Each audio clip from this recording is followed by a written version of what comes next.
বাবা, আপনাকে কার্ড দিয়ে নিমন্ত্রণ করার ধৃষ্টতা আমার নেই, কিন্তু কিন্তু মেয়ের বাবাকে নেমন্তন্ন না করলে তো হয় না,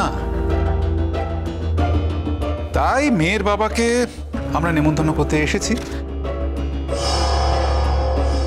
শ্রীময়ী, এই কার্ডটা ওনাকে দিয়ে তুমি নেমন্তন্নটা সম্পন্ন করে ফেলো।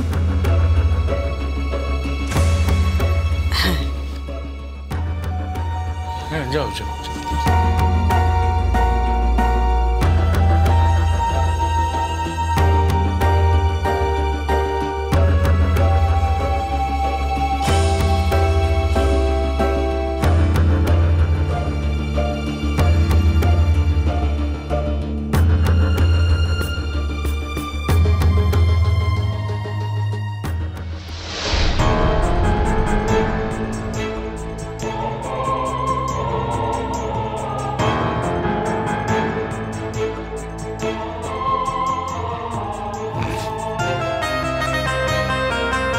ধন্যবাদ। আসবেন। সুন্দর কার্ড। আপনার মেয়ের বিয়ের দায়িত্ব আপনি নিতে চাননি, মানে দিঠির বিয়েটা এ বাড়ি থেকে হোক, সেটা আপনার বর্তমান স্ত্রী জুন চায়নি।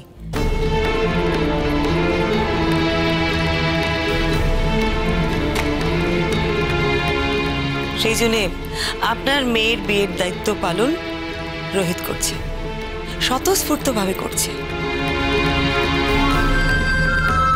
শুধু আপনার কাছে একটা বিনীত অনুরোধ,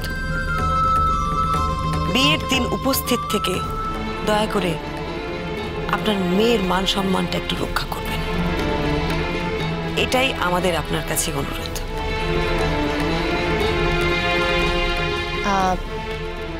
শ্রীময়ী, তুমি কি আমাকে নেমন্তন্ন করছো না? না মানে জুন, এরকম ব্যাপারটা নয়, কিন্তু মানে অনিন্দ্য সেনগুপ্তর বর্তমান স্ত্রী হিসেবে তুমি দিঠির বিয়েতে অবশ্যই আসতে পারো, কিন্তু তুমি যদি আশা করো তোমাকে আলাদা করে কার্ড দিয়ে আমি নিমন্ত্রণ করব, সেটা সম্ভব নয় গো। বুয়া রে, ও বুয়া, তোকে অপমান করছে, বুঝতে পেরেছিস? তোরই মেয়ের বিয়েতে তোকে বাড়ি বয়ে এসে তোকে নেমন্তন্ন করছে। তাছাড়া আর কি করা যাবে বলুন? বাড়ি বয়ে এসে নেমন্তন্ন করা ছাড়া আর তো কোনো উপায় নেই। মানে আপনার ছেলে তো খবরই রাখেন না যে ওর মেয়ের বিয়ে অন্য একজন দিচ্ছে। উনি হয়তো মেয়ের বিয়ে দিতে চাননি, বা ওনার স্ত্রীও চাননি যে এই বিয়েটা হোক। অজুহাত এটা হতে পারে যে যে ছেলেটির সঙ্গে দিঠির বিয়ে ঠিক হয়েছে তাকে হয়তো ওদের পছন্দ নয়, হতেই পারে। কিন্তু কি করা যাবে বলুন? মেয়ে যখন ছেলে পছন্দ করে ফেলেছে, আর মেয়ে যখন ঠিক করে ফেলেইছে যে ওই ছোটুকে ছাড়া আর কাউকে বিয়ে করবে না, তখন এই বিয়েটা বাধ্য হয়ে মেনে নেওয়া ছাড়া আর কিন্তু কোনো উপায় নেই। না না না, বাধ্য হয়ে নয়, ঐতিহ্যের মতো কিন্তু ছেলে পাওয়া যায় না। তোমার আর কি এসে যায় বলো? আমাদের মেয়ে কোথায় গিয়ে পড়লো, তোমার কি তাতে বলো? ওর যদি জীবনটা ধ্বংস হয়ে যায় না, ওর বাবা সেই জন্য তো রাজি হয়নি, তুমি সেটা করে দিলে। কিসের মাপকাঠিতে আপনি এই কথাটা বলছেন বলুন তো? মানে কোন মাপকাঠিতে আপনার মনে হচ্ছে যে ওই ছেলেটা ভালো নয়? হ্যাঁ, ছেলেটা একদিন অন্যায় করেছে, কিন্তু ও শুধরে গেছে।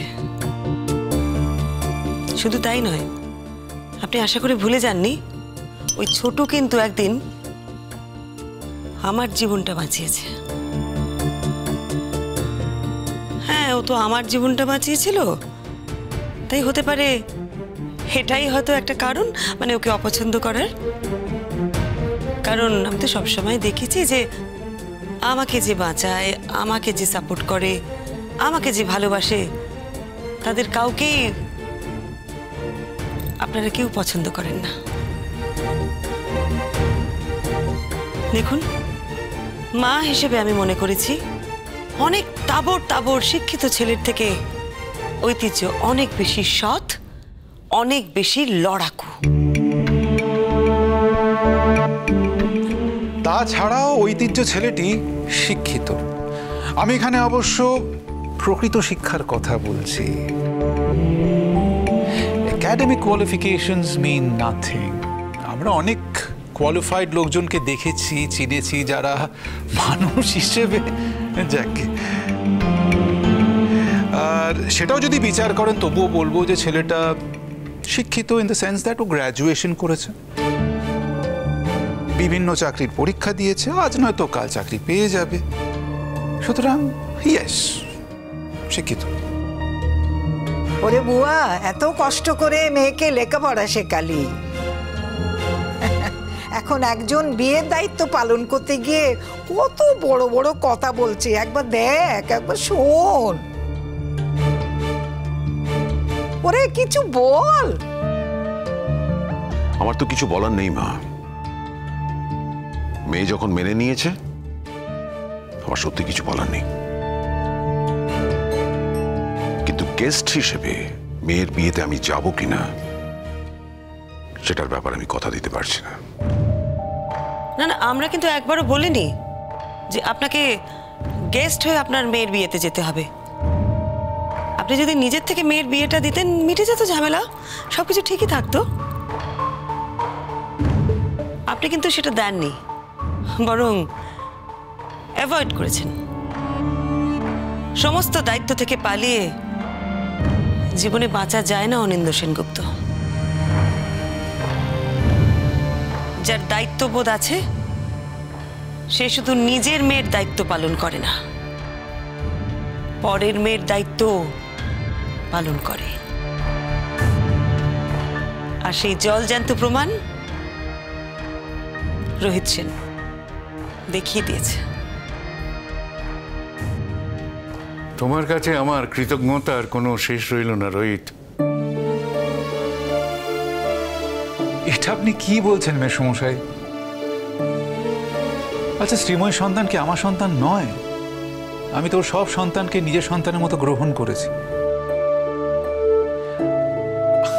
আপনি যদি এই কথাগুলো বলেন না, তখন মনে হয় যে বোধহয় বাবা হবার কোনো যোগ্যতা আমার নেই।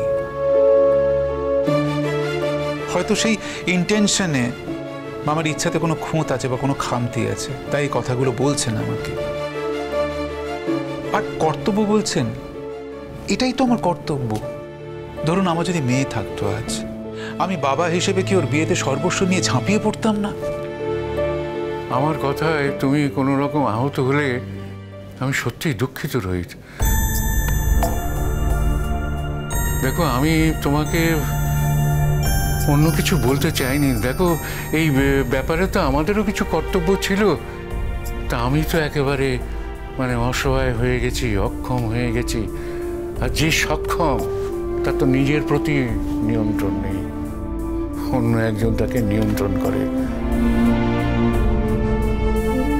তার দ্বারা কিছুই তো সম্ভব নয়। আর ওর দুটো ভাই আছে ঠিকই, একটা তো তোমাদের কাছে থাকে, ঠিক আছে, সে ওকে, কিন্তু আর একজন সেই বিদেশে কোথায় থাকে, এইসব ব্যাপারে তার কোনো ইন্টারেস্টই নেই।